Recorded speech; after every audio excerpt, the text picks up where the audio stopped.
Joining us now is 2024 Republican Vice Presidential nominee, Senator JD Vance. Senator, great to see you. How are you? Good. How are you? Getting ready for your debate? Yeah. Got a lot of pointers this evening. Okay. All right. Let's get your overall take.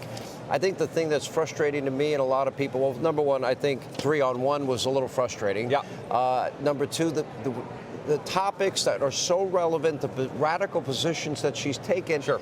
When I first interviewed you, the first interview you did, yep, when you were vice president, when you announced to be the candidate, I asked you every hard question, and you answered every one of them. And I kept you longer because it was supposed to be 10 minutes. I kept you 30. I was being very nice. And so all these radical positions she's taken, still no answers. We have not moved the ball an inch. It is frustrating. It is frustrating, and the moderators, I think, did a terrible job of following up on that. But look, I think President Trump did a good job at reminding the American people that this is a person who wanted to ban fracking. Here we are in Pennsylvania. She supported banning fracking. She supported defunding the police. She supported opening the border. And I think that though the moderators didn't do their job, I think President Trump did do his job in reminding the American people that she has taken a number of radical positions that, as he joked, she's run away from. Now she's acting like Donald Trump. She's about to put on a MAGA hat because she realizes radical. That was a pretty good line. It was my favorite moment of the debate. But she is a radical who is trying to run towards Donald Trump's positions because she knows that's what's popular, but it's not what she actually believes. And I think that if you go to her performance, Sean, the most striking part of it is if you actually listen to what she said, it was platitude after slogan. There was no substance. How is she going to lower grocery prices for American citizens? Rehearse, cliched, use everything that you want to say. And the bottom line is fundamental. I hate Trump. That's exactly right. And also, look, both of them have records. That's what's different about this election, almost any other election in my lifetime. You have two people with a record. Donald Trump is proud of his record. Kamala Harris is running away from her record because her record is higher grocery prices, homes that are unaffordable, a wide open southern border, rising fentanyl deaths. This is happening because of her failed leadership. And all we need to remind the American people of, and I think Donald Trump did a great job of this tonight, is the reason why these problems happen is because Kamala Harris failed to do her job. You know, the thing is, she's 50 days, and prior to tonight, she does one interview, no press conferences. You're out there every day. Yep. Between you and President Trump, you're nearing, 50 combined? Sure.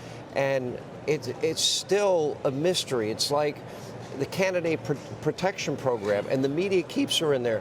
You know, I have all of these files, the Kamala files, the Walls files, them in their own words. This was all available to ABC tonight. You said this about fracking. You said this about drilling. You said this about sex change operations that taxpayers pay for criminals and for illegal immigrants, free housing, health care, education for illegal immigrants, the elimination of private health care. Yep. All of these positions that she's taken, you know, and it's amazing that we're this far, that we're this close to an election, we don't have these answers. That's exactly right. Well, she's running a campaign based on vibes, and she's running vibes. What the hell is a vibe? Are we in the 60s? It feels like it sometimes. I feel like watching Kamala Harris like I've taken some psychedelics. But look, she is a total disaster, Sean, and she runs away from her record. This is the most striking thing is if you're the vice president, you've been in power for 3.5 years. Is she running by saying, look what we did to lower your grocery prices. Look what we did to make the world more secure. She can't. She can't because her record is one of failure. And we just have to remind the American people of this, Sean. I mean, look, I think if you watch the debate, you're sitting at home, you're an undecided voter, what you saw is a person who repeats slogans instead of respecting you enough to treat you like an adult. You know, Donald Trump, and he gets criticized by the left for this, by the way, Donald Trump actually answers the questions because he respects the American people enough to treat them like citizens. That's why he does everyday debate. That's why he goes out there and talks to people, because he thinks that you ought to try to win the people's vote, not just have it given to you. She also told a lot of lies about Project 2025. Project 2025 is her radical agenda for her. A national abortion ban. That wasn't true. She lied about her saying in 2000, no, I didn't say I'm for fracking. Mandatory gun buyback. She said at the end of the debate, oh, no, I never said that. Yeah. I'm a gun owner. I'm like, that is exactly what you said. Yes, you did. It's on tape. We have it. We played it. That's right. Well, that's the entire trick here, right? Is the media is helping Kamala Harris run away from a record, but we have her on tape saying all these things, Sean. And by the way, when she said that she supported a ban on fracking, then she changed her view in 2020, that's another complete fabrication. She has never once changed her view that she wanted to ban fracking. And you're an American sitting at home. She became the presumptive nominee. Well, that's right. She changed her mind in 2024, but not in 2020, so another complete fabrication. But think about this. If you're a Pennsylvania energy worker, or you're an American suffering from high utility and energy bills, Kamala Harris is telling you she wants to make you pay more and she wants to put these energy workers out of a job. It's a disgrace, but it's what she said in her own words, and we've got a record of success to run on. We just have to keep on doing it. Let me ask you this, because I think this is very important.